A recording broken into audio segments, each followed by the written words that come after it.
Dan tidak hanya itu, kita juga sinergi untuk mengembangkan salah satu solusi ke masyarakat melalui fintech. Nah, hal-hal ini ke depan memang menjadi tantangan kita di perbankan syariah, khususnya mungkin kalau dibandingkan dengan perbankan konvensional yang besar-besar, kalau tadi Pak Indra menyebutkan ada buku 1, buku 2, buku 3, buku 4, memang perbankan syariah yang di buku 3 ini juga masih terbatas, tetapi mudah-mudahan ke depan kita juga bisa menyatukan diri dan berkolaborasi antar perbankan syariah sendiri. Selain itu, saya juga akan menyampaikan bahwa salah satu strategi BNI Syariah untuk meningkatkan layanan transaksi adalah masuk ke ekosistem. Nah, ekosistem utamanya adalah ekosistem halal yang banyak juga di sini, misalnya di fashion halal atau makanan halal. Kemudian kita juga ada di transportasi, atau kalau banyak di halal itu mungkin di bank-bank syariah kita punya bisnis haji dan umroh, dan juga sebenarnya transaksi-transaksi lain. Seperti misalnya BNI Syariah juga sudah memiliki izin dari Bank Indonesia. Terima kasih Bank Indonesia. Kita mempunyai sebenarnya satu-satunya uang elektronik syariah yang diberikan atau ada di Indonesia yang sesuai dengan akad atau fatwa dari Dewan Syariah Nasional. Kenapa sesuai? Karena memang floating account atau rekening penampungan untuk uang elektronik ini adalah ditempatkan di bank syariah. Nah, potensi uang elektronik ini ke depan cukup besar untuk bekerja sama dengan fintech-fintech syariah tadi. Nah, ini kepada rekan-rekan di Asosiasi Fintech Syariah, ini adalah potensi menarik, kita bisa melakukan inovasi-inovasi sehingga harapan dari kita semua bahwa inklusi keuangan syariah itu dapat menjangkau ke seluruh lapisan masyarakat. Kita yakini bersama, juga tadi sudah disampaikan dari pembicara-pembicara sebelumnya, sebenarnya layanan syariah ini dibutuhkan juga ke seluruh lapisan masyarakat, terutama tadi mungkin ada di pondok-pondok pesantren begitu ya. Nah, ini kalau menggunakan uang elektronik syariah, kemudian kita juga sudah tahu bahwa Bank Indonesia sudah mempunyai KRIS, QR Standar Nasional Indonesia, yang bisa dilakukan atau sebagai infrastruktur transaksi-transaksi digital tanpa lagi menggunakan uang tunai atau transaksi yang harus face to face begitu. Mungkin untuk menutup sesi pertama ini sebagai bagian dari bincang-bincang kita ke depan, saya sependapat bahwa kalau inovasi di digital ini kita tingkatkan, tadi sudah disebutkan bahwa ada elektronik KYC, atau kalau sekarang itu yang sedang dicoba itu adalah face recognition atau melalui video, sehingga semua nasabah dimanapun berada yang terjangkau oleh jaringan internet dan mempunyai sarana internet handphone begitu, bisa onboarding atau membuka rekening atau bahkan melakukan transaksi-transaksi yang langsung melalui bank syariah yang ada. Nah, ini EKYC ini support dari mungkin regulator begitu ya, Bank Indonesia dan OJK saat ini untuk EKYC yang face recognition itu masih bank belum banyak mendapatkan izin untuk ini. Nah, ini mungkin tantangan kita bersama supaya bisa segera mengimplementasikan ini dan kita mendapatkan akses untuk melayani nasabah dimanapun berada dengan sebaik-baiknya. Mungkin itu dulu Pak Irfan sebagai pembuka bincang-bincang ini, nanti ada hal-hal lain yang bisa kita sampaikan. Terima kasih. Baik, terima kasih atas pemaparannya Pak Amirul Wicaksono dari Kepala Divisi Bisnis Digital BNI Syariah. Luar biasa, ini juga kolaborasi juga tadi menjadi point out ya dari BNI Syariah terkait dengan kerjasama dengan Asosiasi Fintech Syariah dan juga tentunya pengembangan teknologi informasi dan juga digitalisasi tidak terelakkan ya di dunia perbankan, khususnya dalam hal ini perbankan syariah, apalagi di masa pandemi COVID-19 saat ini. Tentunya ini akan sangat memudahkan masyarakat untuk bisa tadi seperti yang disampaikan membuka rekening dan melakukan transaksi tentunya dengan perangkat-perangkat dan juga fitur-fitur digital yang disediakan oleh perbankan. Ini akan makin memudahkan dan tentunya yang paling penting adalah tadi juga seperti disampaikan adalah meningkatnya inklusi keuangan khususnya dalam hal ini inklusi keuangan syariah di Indonesia. Baik, terima kasih kepada keempat narasumber kita yang sudah memaparkan diskusi di sesi pertama ini. Baik, kita akan berlanjut ke sesi kedua. Di sini tadi kita sudah berbicara terkait dengan teknologi informasi dan juga digitalisasi. Nah, pada sesi kedua kali ini kita akan berdiskusi singkat saja ya terkait dengan bagaimana pertumbuhan ekonomi di Indonesia ini yang menjadi pusat perekonomian syariah secara global dengan jumlah masyarakat muslim yang terbesar di dunia ini bisa kemudian menjadi sentra ekonomi syariah di dunia tentunya yang kita harapkan apalagi menghadapi kondisi pandemi COVID ya, krisis akibat pandemi COVID-19 saat ini, tentunya potensi ekonomi dan juga keuangan syariah sangat dibutuhkan ya, sangat kemudian butuh didorong untuk bisa kemudian bangkit dan juga menjadi sentra dari pertumbuhan ekonomi di Indonesia. Nah, di sini kita akan dengarkan ya diskusi dari keempat pembicara kita juga. Bagaimana pandangan dari seluruh narasumber ya terkait dengan potensi dan ekonomi dan keuangan syariah ini menghadapi pemulihan ekonomi pada saat ini, khususnya dalam pemanfaatan potensi ekonomi dan keuangan syariah di Indonesia. Nah, apalagi kita punya tantangan terbesar ya yang sampai saat ini masih menjadi masalah yang terus terjadi di dunia ekonomi dan keuangan syariah, yaitu terkait dengan inklusi dan literasi keuangan syariah. Maka baik kita dengarkan kembali satu persatu. Yang pertama dari Bapak Johari Sitorus, kita dengarkan bagaimana nih Kemenko Perekonomian dalam hal ini memiliki program-program atau prioritas apa saja yang bisa mendorong terkait dengan ekonomi dan keuangan syariah di Indonesia. Kami persilakan Bapak Johari Sitorus. Terima kasih Mas Irfan, pertanyaannya menarik ya. Ya memang kami di Menko Perekonomian ya karena kami lebih banyak mengkoordinasikan kebijakan dan program, tapi kami juga ada beberapa kegiatan yang memang kami lakukan langsung di program kerjasama dengan BI, OJK maupun lembaga keuangan syariah. Mungkin untuk memberikan konteks ya bahwa memang Indonesia ini sebagai negara dengan jumlah populasi Muslim terbesar itu mempunyai potensi yang besar dalam mencapai ekonomi syariah di global. Kita diakui, malah kalau boleh di-share itu belum lama ini kita patut berbangga karena ekonomi dan keuangan syariah kita itu dianggap sekarang sudah terbaik ya, rankingnya paling tinggi berdasarkan penilaian suatu lembaga Islamic Finance Country Index tahun 2019. Ini pertama kalinya kita menduduki ranking 1 yang biasanya dinominasi oleh Malaysia, ya, Iran, Saudi Arabia, dan negara-negara di Timur Tengah.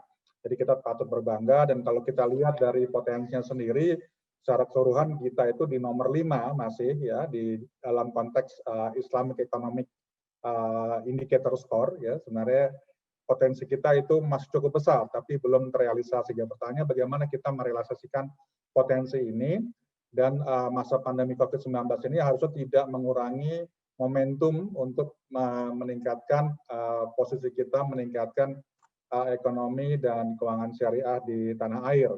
Nah, masih dalam konteks tadi disampaikan oleh pembicara sebelumnya, kalau tidak salah Pak Amirul atau Pak Indra tadi menyatakan bahwa sebenarnya dalam konteks ekonomi syariah itu ada beberapa sektor yang mendominasi, yaitu pertama itu halal food, modest fashion, media and recreation, Muslim friendly travel ya. Nah, dari 4 ini kita itu belum masuk 10 besar semuanya gitu ya. Di halal food kita belum masuk 10 besar sayangnya ya, masih dikuasai oleh United Arab Emirates, Malaysia, bahkan Brazil, Australia yang besar di situ. Tapi kalau dalam Islamic finance kita sudah nomor 5 ya. Fashion ya, alhamdulillah kita sudah lumayan bagus, nomor 3. Kalau dalam hal travel ya kita sudah nomor 4, ini dari segi volumenya ya. Jadi kembali ini menunjukkan potensi yang besar sekali untuk ke depan. Nah, kalau kita kaitkan dengan tadi masa pandemi ini, memang seperti saya katakan tadi, kalau kita bicara teknologi finansial, itu teknologi finansial kan sifatnya netral ya, itu bisa digunakan baik lembaga keuangan konven maupun syariah. Tinggal bagaimana Bapak Ibu teman-teman kita semua memanfaatkannya untuk mendorong keuangan syariah di tanah air. Nah, ini yang menjadi isu bersama dan saya harapkan kita bisa berkoordinasi. Ya, ini yang penting sekali kata kuncinya nih, koordinasi, dan kedua menciptakan ekosistem. Nah, kita tidak bisa mengadres masalah ini dengan hanya katakan meng-create atau menciptakan produk saja gitu ya. Produknya juga katakan hanya pembiayaan, tapi kita juga bisa berpikir bagaimana dengan pembayarannya. Nah, ini bagaimana teknologi bisa meng-create ekosistem digital yang akhirnya ujungnya adalah memberikan manfaat nilai tambah yang lebih besar kepada nasabah, kepada masyarakat. Nah, khususnya di kami, memang kami berfokus kepada ekosistem yang berpusat atau berbasis pondok pesantren sebagai langkah awal. Ini merupakan tindakan yang kami lakukan, bagian dari kebijakan pemerintah secara luas, dan ini juga didorong langsung oleh Bapak Wakil Presiden. Jadi ada 4 langkah strategis kalau dari kebijakannya sendiri, yaitu kami berkomitmen untuk mengembangkan industri halal ya, kemudian tentu saja mengembangkan industri keuangan syariah, dan salah satu bentuknya yang belum lama diumumkan adalah merger dari 3 bank syariah Himbara. Ini juga bagian dari kebijakan itu sebenarnya, karena dengan merger ini maka bank umum syariah akan lebih besar ya, dengan skala yang lebih besar akan terjadi efisiensi modal yang lebih besar sehingga bisa meningkatkan pembiayaan ya, jangkauan juga. Dan ditambah lagi dengan adanya manfaat penggunaan teknologi digital, ini jangkauannya bisa lebih luas dan lebih cepat dan lebih masif. Kemudian kami juga mengembangkan dana sosial zakat ya, ZAIS dan wakaf, dan yang terakhir adalah pengembangan usaha syariah. Jadi kita bicara mengenai sektor keuangannya, tetapi juga jangan lupakan sektor realnya, usahanya. Ini yang saya maksudkan dengan ekosistem, harus nyambung nih. Kalau enggak nanti apa yang ditawarkan oleh lembaga keuangan syariah itu tidak direspon oleh sektor realnya, jadi tidak maksimal. Ini menjadi isu yang seringkali kami temui. Nah, sekarang kita sudah punya Komite Nasional Ekonomi dan Keuangan Syariah juga, Next. Ini juga merupakan bagian komitmen dari pemerintah dan kami di Kemenku bagian dari itu untuk mendorong policy yang lebih terkoordinasi, bersinergitas untuk mencapai hasil yang maksimal. Dan kalau spesifik kegiatan tentu saja banyak yang kita bisa sharingkan. Ya, tadi kami tetap mendorong e-pesantren ini sebagai platform bersama, dan kami mengundang juga Bapak Ibu teman-teman semua untuk menjajaki bagaimana bisa berkontribusi, berkolaborasi. Saat ini sudah ada pembiayaan dari fintech syariah juga yang jumlahnya cukup besar ya. Saya berusaha mendapat info ada 4 miliar ke pondok pesantren Mart ya. Kemudian ada yang ke industri beras ya, milik pesantren juga, kemudian ada ekspor seafood, air minum dalam kemasan, dan beberapa bisnis lain. Yang ini merupakan langkah awal untuk kami lebih optimis dan agresif mengembangkan ini ke depan dengan menjangkau lebih banyak usaha-usaha milik masyarakat di sekitar pondok pesantren. Saya rasa itu Mas Irfan yang dapat kami sampaikan dalam kesempatan ini. Terima kasih. Baik, terima kasih Pak Jawahari Sitorus atas diskusinya pada siang hari ini, luar biasa. Banyak sekali ya dari inisiatif-inisiatif tadi dari Kemenko Perekonomian, dan saya rasa yang paling besar ya, inisiatif yang luar biasa, terobosan yang paling besar adalah melakukan merger ini ya, terkait dengan 3 bank syariah terbesar di Indonesia nih. Ini luar biasa. Kita harapkan memang hasil merger ini juga bisa makin meningkatkan pertumbuhan dan juga pangsa pasar bank syariah di Indonesia, khususnya dalam rangka meningkatkan ekonomi, pertumbuhan ekonomi dan keuangan syariah di Indonesia. Baik, untuk selanjutnya kita akan dengarkan terkait dengan diskusi bagaimana peningkatan perekonomian, ekonomi dan keuangan syariah ini, inisiatif-inisiatif apa yang dilakukan oleh dalam hal ini Bank Indonesia untuk memajukan dan juga meningkatkan potensi perekonomian dan keuangan syariah di Indonesia. Kepada Pak Irfan Sukarna, kami persilakan. Baik, terima kasih Pak Moderator. Assalamualaikum warahmatullahi wabarakatuh. Kalau kita berbicara tentang potensi ekonomi keuangan syariah Indonesia, sepertinya tidak akan pernah habis ya, karena memang resources Indonesia itu secara faktanya kan memang besar. Kalau kita lihat dari nilai GDP ya, GDP Indonesia terhadap 56 negara OIC countries, negara-negara Islam, itu kita adalah GDP-nya terbesar.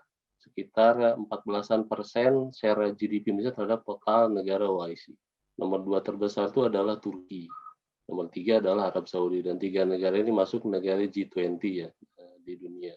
Dari sisi GDP kita paling besar. Dari sisi foreign direct investment, inflow juga. Berdasarkan data Sesrik OIC itu tahun 2019. Itu yang paling banyak masuk ke negara-negara OIC itu paling banyak Indonesia.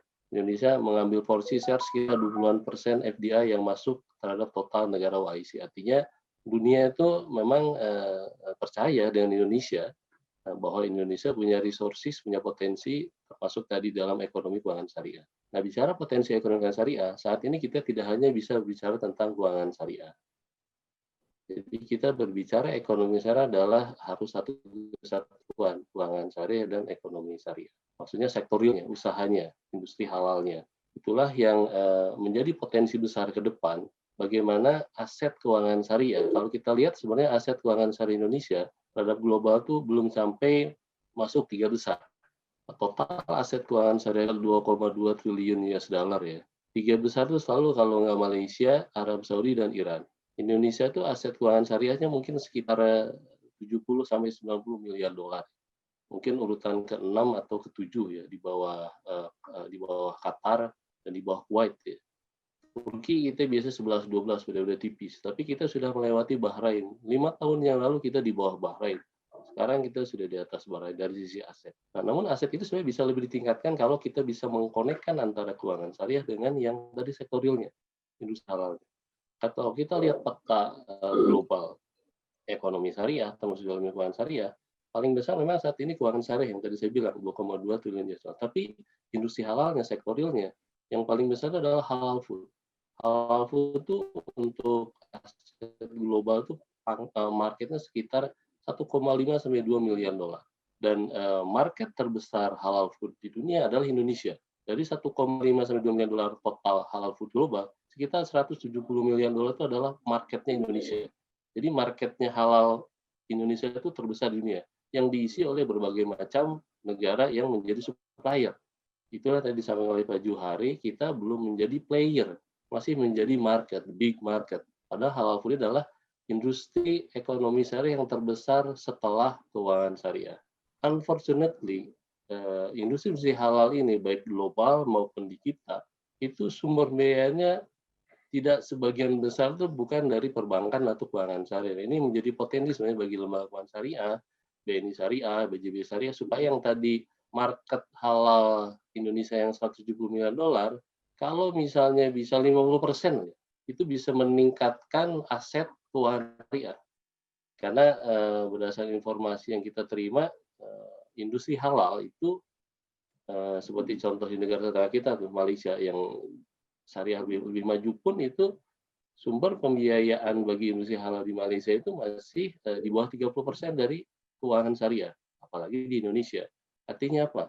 Artinya kalau dua sektor ini kita linkkan dan saling bahu-membahu menjadi satu ekosistem yang utuh, sektor real, industri halal, industri wisata syariah, kemudian tadi ada fashion, ada pertanian terintegrasi, itu disupport oleh keuangan syariah sebagai sumber pembiayaan dan berbagai macam jasa keuangan, itu bisa saling win-win solution. Nah, itu yang sebenarnya kita coba sampaikan kepada berbagai pihak dan coba kita lakukan, walaupun BI saat ini masih melakukan dalam konteks pilot project, bagaimana melingkar, bagaimana membangun kapasitas dan usaha dari si sektor realnya, sehingga kita punya ada yang namanya strategi di BI itu namanya blueprint ekonomi dan syariah BI yang kita keluarkan di tahun 2017. Nah, itu ada 3 pilar. Pilar pertama pemberdayaan ekonomi syariah, pilar 2 adalah pendalaman pasar keuangan syariah, pilar 3 adalah penguatan riset, assessment, dan edukasi. Nah, ini kita mencoba menundukkan yang pertama adalah ekonomi syariahnya, pilar pertama, karena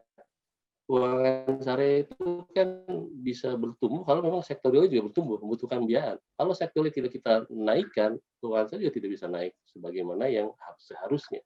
Nah, itu juga kita mencoba membuat berbagai macam pilot project di pilar 1, kemudian ekonomi syariah. Kita membagi 2 bagian besar di pilar 1 ini, khususnya yang di halal value chain. 1 ke ekonomi pesantren, 1 ke yang non pesantren, ke UMKM yang syariah. Nah, ekonomi pesantren kita coba bangun pilot project pembangunan kapasitas di beberapa pesantren yang menjadi mitra kerjasama dengan BI. BI sampai dengan saat ini sudah hampir sekitar 300-an pesantren yang menjadi mitra BI di berbagai wilayah Indonesia. Kita coba beberapa sektor yang kira-kira prioritas, pertanian terintegrasi, makanan, wisata halal, dan energi terbarukan. Contoh yang kita ambil project di salah satu pondok pesantren di Jawa Barat adalah kita support dari sisi green farming, bikin rumah kaca dengan IoT, Internet of Things, supaya presisinya lebih oke sehingga si pesantren bisa memproduksi lebih bisa diperhitungkan, dan alhamdulillah itu berdampak kepada kapasitas produksi dan mensuplai dia kepada pasar, dan begitu tumbuh kapasitasnya lembaga keuangan masuk, dan unfortunately sayangnya lembaga keuangan syariah agak telat nih menangkap peluang ini. Yang masuk perbankan konven dulu, baru nanti anaknya yang syariah masuk. Nah, ini juga salah satu yang mungkin teman-teman di bawah juga harus bisa melihat lebih jauh ya, gimana peluang-peluang di sektor realnya yang bisa dibiayai. Karena ada beberapa sektor yang memang masih jalan even di tengah pandemi yang bisa dibiayai oleh lembaga syariah. Itu yang sektor ekonomi yang pesantren. Kita pun juga mencoba membuat lebih jauh di ekonomi pesantren konsep virtual market pesantren. Bagaimana memarketplace-kan pesantren yang sudah kerjasama sama BI. Bagaimana nanti bisa ada transaksi, bisa saling sharing knowledge, dan juga bisa ada data yang tercapture dari transaksi dan produksi yang bisa kita olah untuk pengembangan ke depan. Begitu pula yang di ekonomi non pesantren di UMKM syariah, kita punya semacam pengembangan kapasitas untuk UMKM yang menjadi mitra kerjasama BI di berbagai wilayah Indonesia. Kita membangun semacam dewan, ada para pakar-pakar di bidang makanan dan fashion, gimana membina UMKM syariah. Even kita coba linkkan dengan pihak di luar, kalau memang ada pasarnya di luar, kita kerjasama dengan para desainer, kita kerjasama dengan para pihak yang bisa membangun kapasitas dan branding dari UMKM yang menjadi mitra kerjasama BI. Nah, itu yang di pilar 1 yang ekonomi syariah halal value chain. Pilar 2 ada yang namanya pendalaman pasar keuangan syariah. Di blueprint kita itu baik keuangan komersial yang syariah maupun keuangan sosial syariah yang zakat wakaf. Kita coba membangun sistem informasi dengan badan wakaf dan badan amil zakat supaya bisa mengcapture data sebagaimana kita dulu di perbankan. Ada laporan bulanan perbankan yang bisa online, yang every authority bisa akses. Nah, kita coba kembangkan, bikin sistemnya dengan Badan Wakaf Indonesia, dengan Basnas, supaya bisa terintegrasi dan ada data yang semacam kayak di laporan di perbankan yang sudah lebih established.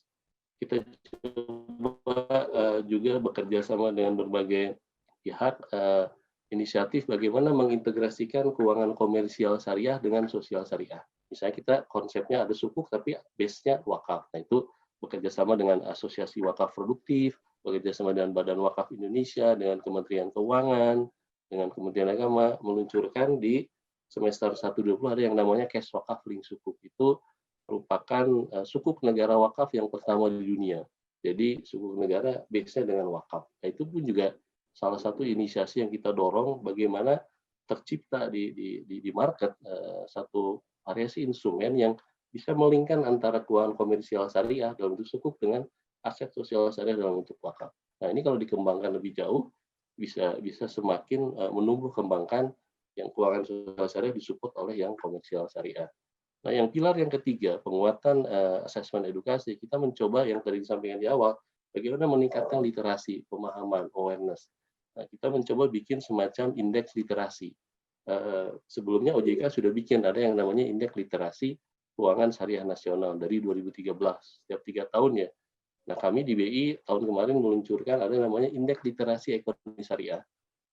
Angkanya sedikit lebih tinggi dari angka yang OJK karena kita lebih spesifik dan lebih segmented di ekonomi syariah. Nah, itu juga bisa menjadi salah satu indikator bagaimana kita mengukur literasi dan awareness di ekonomi syariah. Kalau OJK kan di keuangan syariah. Yang mungkin bisa menjadi referensi juga bagaimana kita lebih mengembangkan tadi literasi dan awareness di ekonomi syariah.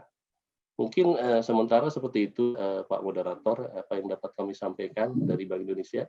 Kami kembalikan kepada moderator. Terima kasih. Assalamualaikum warahmatullahi wabarakatuh. Waalaikumsalam warahmatullahi wabarakatuh. Ya, terima kasih kepada Bapak Irfan Soekarno terkait dengan potensi-potensi yang bisa memang dimanfaatkan oleh industri ekonomi dan keuangan syariah. Dalam hal ini banyak sekali tadi yang disampaikan ya. Ada khususnya dalam hal ini industri halal, ada industri fashion, travel, makanan dan lain sebagainya. Nah, ini memang menjadi tantangan apakah dunia ekonomi dan juga keuangan syariah ini bisa menangkap secara utuh ya, dan juga bisa sebesar-besarnya ya memanfaatkan seluruh potensi tersebut untuk meningkatkan pertumbuhan ekonomi dan keuangan syariah di Indonesia. Ini tentunya butuh juga dukungan dari regulator dan juga para praktisi ya dalam hal ini, baik itu perbankan syariah, fintech syariah, dan juga player-player syariah yang lain. Nah, ini kita harapkan terjadi kolaborasi yang makin besar gitu ya, sehingga akan meningkatkan pangsa pasar dan juga pertumbuhan ekonomi dan keuangan syariah di Indonesia. Baik, untuk selanjutnya kita akan dengarkan ini dari Bapak Indra Falatehan, bagaimana dalam hal ini Bank Jabar Syariah. Nah, ini kita coba tanyakan bagaimana untuk menghadapi pemulihan ekonomi dan juga pemanfaatan potensi ekonomi dan keuangan syariah. Apalagi tadi sudah disampaikan ya oleh pembicara-pembicara sebelumnya bahwa ada industri-industri yang memang berkembang sekali nih di khususnya dalam hal ini yang di mayoritas yang bermain dan juga bergerak di sini adalah mayoritas adalah Muslim ya. Nah, ini apakah kemudian Bank Jabar Syariah dalam hal ini punya kebijakan dan juga prioritas terkait dengan industri-industri tersebut? Bagaimana kita simak jawabannya dari Pak Indra Falatehan. Silakan Pak Indra. Ya, terima kasih.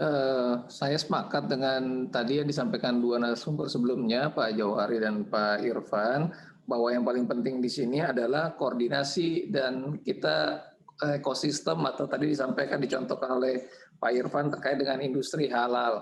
Ini kan kita tahu semua bahwa sekarang sudah ada Komite Nasional Ekonomi dan Keuangan Syariah, di mana itu semacam koordinatornya lah kira-kira untuk mengkoordinir semua lembaga-lembaga yang ada di bawahnya, baik itu BI, OJK, Kementerian Keuangan, Kementerian Agama, dan lain-lain. Saya lihat di situ merupakan satu keberpihakan dari pemerintah untuk meningkatkan ekonomi dan keuangan syariah yang ada di Indonesia.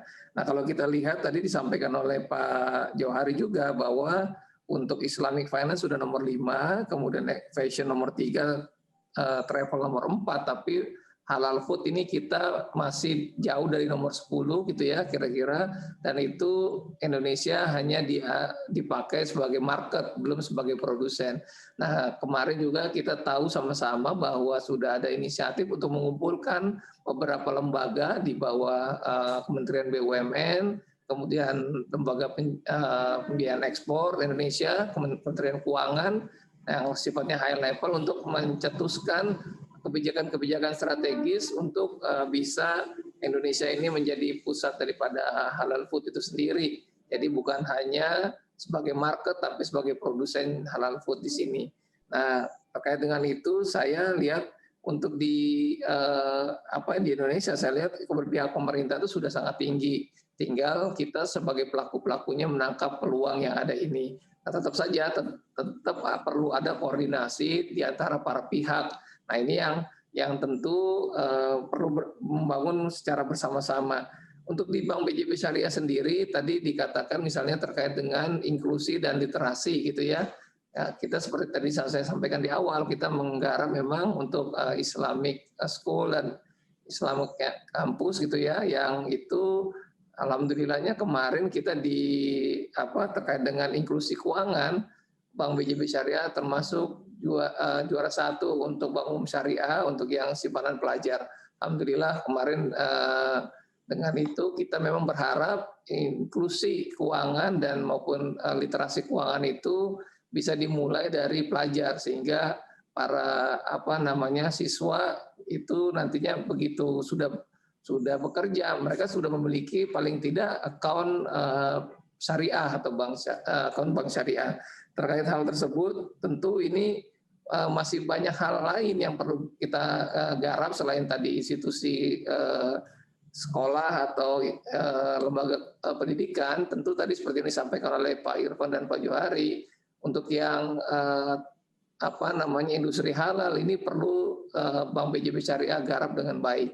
Memang ada beberapa nasabah kayak restoran dan lain-lain yang UMKM itu sudah kita biayain saat ini, namun jumlahnya tentu masih terbatas terkait dengan jaringan dan keberadaan kantor kita yang ada hanya di 3 provinsi. Namun kita sebagai bank daerah tentu sangat support hal tersebut, terutama untuk restoran atau rumah makan dan lain-lain yang itu kaitannya dengan industri halal. Mungkin itu yang bisa saya sampaikan pada kesempatan kali ini. Tentu nanti dengan kerjasama melalui fintech ini tentu akan berkembang kembali. Ini itu saja, makasih. Baik, terima kasih Pak Indra Falatehan atas pemaparannya. Ini juga tadi yang saya point out dari penjelasan dari Pak Indra adalah terkait dengan literasi dan inklusi keuangan syariah ya, dengan program-program yang sudah dilakukan oleh Bank Jabar Syariah ini. Tentunya ke depan memang sangat diperlukan juga inisiatif-inisiatif serupa untuk meningkatkan inklusi dan juga literasi keuangan syariah khususnya di dunia pendidikan ya. Baik, yang terakhir kita akan dengarkan dari Pak Amirul Wicaksono bagaimana dalam hal ini Bank BNI Syariah bisa memiliki program-program atau juga inisiatif-inisiatif terkait dengan pemulihan ekonomi nasional dan juga pemanfaatan potensi dan ekonomi keuangan syariah di Indonesia. Pada Pak Amirul Wicaksono, saya persilakan. Terima kasih Pak Irfan. Melanjutkan diskusi tadi, sudah disampaikan juga bahwa atau sudah kita ketahui bersama ada inisiasi merger 3 bank syariah begitu ya. Mohon doa restunya Bapak Ibu sekalian, insya Allah Bank BNI Syariah, Bank BSM dan BRI Syariah kita akan bergabung begitu, dan mudah-mudahan juga tadi sinergi kekuatan-kekuatan dari layanan, khususnya layanan digitalnya juga akan lebih kuat lagi untuk memberikan layanan syariah yang lebih baik. Nah, berbicara tadi digital, memang perkembangan digital ini akan terus sejalan dengan kebutuhan nasabah dan tuntutan nasabah dan perkembangan teknologi. Nah, kalau kita lihat inisiasi-inisiasi yang dilakukan oleh BNI Syariah khususnya untuk transaksi digital, terutama kita menyampaikannya digital yang tepat guna gitu ya, itu lebih banyak atau kita menuju ke ekosistem gitu. Memang digital yang didukung oleh ekosistem ini akan lebih bermanfaat dan akan lebih juga bisa berkembang lebih cepat. Tetapi tantangannya sama seperti yang disampaikan Bapak-Bapak tadi, bahwa koordinasi, kerjasama, dan mungkin juga peraturan-peraturan atau strategik inisiatif yang mendukungnya itu perlu dilakukan. Nah, di BNI Syariah dua hal yang memang menjadi prioritas begitulah, atau selling point utama kita untuk digitalisasi itu yang pertama ke e-commerce. Kita ketahui bersama bahwa marketplace atau e-commerce ini memang semua yang besar-besar itu sifatnya konvensional begitu. Tapi mereka dengan pendekatan-pendekatan yang sudah kita lakukan sudah mulai juga memberi porsi khususnya untuk merchant-merchant atau lapak-lapak atau barang-barang yang sudah sesuai dengan syariah. Nah, transaksi-transaksi melalui e-commerce ini menjadi tujuan kita untuk bisa juga memberikan layanan melalui transaksi-transaksi digital yang disupport oleh electronic channel atau layanan digital di Bank Syariah. Sebagai contoh misalnya untuk transaksi e-commerce yang menggunakan virtual account kita sudah juga mensupportnya. Kemudian kita juga ke depan ini sedang berbicara juga dengan beberapa fintech syariah bagaimana kita kalau punya pay letter syariah begitu untuk masuk ke e-commerce juga. Ini kepada teman-teman fintech ini juga jadi potensi ke depan. Mungkin kalau dimulai oleh bank syariah yang satu, yang bank syariah yang lain tentunya bisa juga melakukan hal yang sama. Nah, e-commerce ini pasarnya cukup besar dan digunakan setiap hari sehingga tadi literasinya juga sudah terbentuk, inklusinya tinggal kita sesuaikan untuk yang sesuai syariah. Kemudian yang kedua, sebenarnya ini juga menjadi prioritas kami karena memang menjadi kebutuhan atau keinginan semua masyarakat muslim ya, yaitu haji umroh.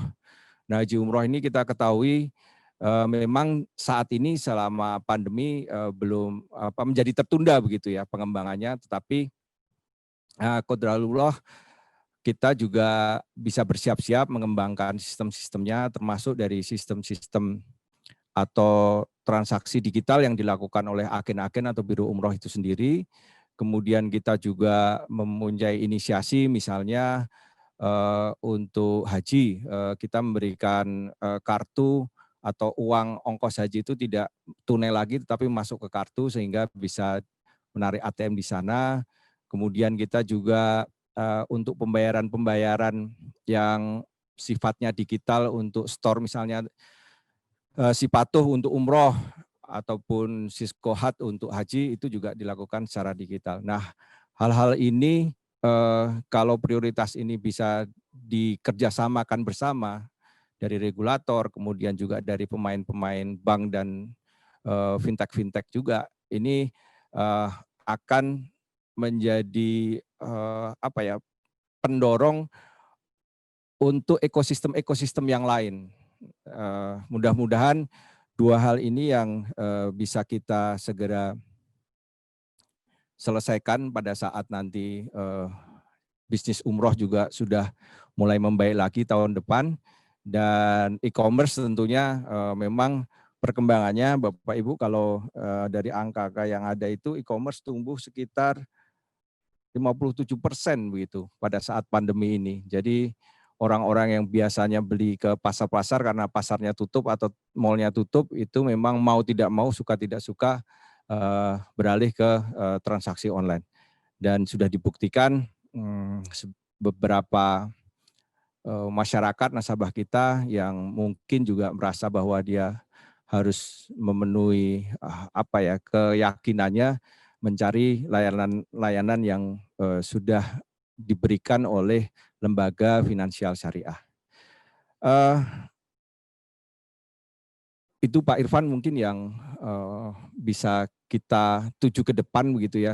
Mudah-mudahan inisiatif-inisiatif ini juga bisa menjadi challenge atau tantangan lah buat teman-teman yang ikut memperhatikan atau mengikuti diskusi sore hari ini, sehingga kita akan sepakat lagi menciptakan ekosistem halal yang lebih baik sesuai dengan kaidah-kaidah digital yang lebih baik lagi. Terima kasih. Baik, terima kasih atas pemaparannya Pak Amirul Wicaksono dari BNI Syariah. Kita tadi mendapatkan informasi bahwa salah satu yang menjadi menarik di dunia digital bisnis saat ini ya, khususnya di ekonomi syariah, itu adalah pertumbuhan marketplace tadi ya. Dan ini ketika memang ekonomi syariah bisa masuk gitu ya, ekonomi dan keuangan syariah bisa masuk di sini, tentunya ini akan makin meningkatkan pangsa pasar dan juga pertumbuhan yang juga seiring dengan pertumbuhan marketplace itu sendiri ya. Tadi disampaikan oleh Pak Amirul bagaimana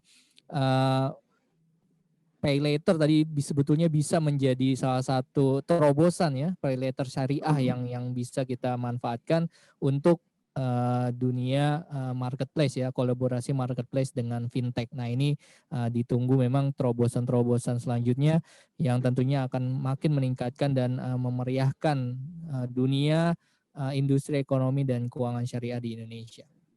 Baik, pada sore hari ini saya mohon maaf, kita sebetulnya sesi kita berakhir pada jam 4 sore tadi.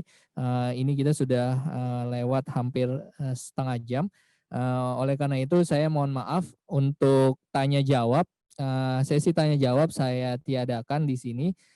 Dan pertanyaan yang sudah masuk ke kami akan diteruskan kepada pihak yang terkait. Dan nanti jawabannya akan disampaikan kepada silakan meninggalkan nomor handphone ya, Bapak Ibu yang sudah bertanya, nanti akan dijawab oleh narasumber terkait yang sesuai dengan, yang relevan dengan pertanyaan yang disampaikan oleh Bapak Ibu sekalian. Oleh karena itu saya akan tutup saja sesi kita pada siang hari ini, siang dan sore hari ini. Kita sangat berterima kasih khususnya kepada para narasumber, dalam hal ini Pak Jauhari Sitorus dari Kemenko Perekonomian, Pak Irfan Sukarna dari Bank Indonesia, kemudian Bapak Indra Fatihan dari Bank Jabar Syariah, dan Bapak Amirul Wicaksono dari Bank BNI Syariah. Dan ini kita sangat berharap ya ke depan kolaborasi antara dunia perbankan, stakeholder, pemerintah, regulator, dan juga seluruh player dari industri perbankan dan juga fintech syariah ini bisa memajukan dunia dan industri ekonomi dan keuangan syariah di Indonesia. Melalui Indonesia Fintech Week 2020 dan Indonesia Fintech Summit 2020, kita berharap ini menjadi langkah awal bagi kita, khususnya dunia perbankan dan juga industri keuangan syariah, fintech syariah, ini bisa berkembang makin luas dan juga berkembang makin tumbuh makin tinggi dan juga memiliki pangsa pasar yang makin besar. Jangan lupa kita akan ketemu lagi tahun depan di Indonesia Fintech Week 2021 dan Indonesia Fintech Summit 2021. Stay tune. Kurang lebihnya saya mohon maaf, saya tutup pada acara kita siang hari ini. Assalamualaikum warahmatullahi wabarakatuh. Waalaikumsalam warahmatullahi wabarakatuh. Waalaikumsalam warahmatullahi wabarakatuh.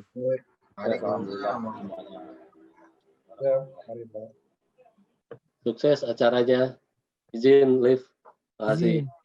Pak Indra, Pak Jauhari, Pak Irfan. Ya, terima kasih semuanya narasumber. Terima kasih Terima kasih Pak Irfan. Ya, izin live. Assalamualaikum warahmatullahi wabarakatuh. Insya Allah kita kerjasamanya berlanjut. Amin. Amin. Thank you so much to our moderator, Bapak Irfan Hermala, and thank you as well to all our distinguished speakers for a very, very exciting discussion.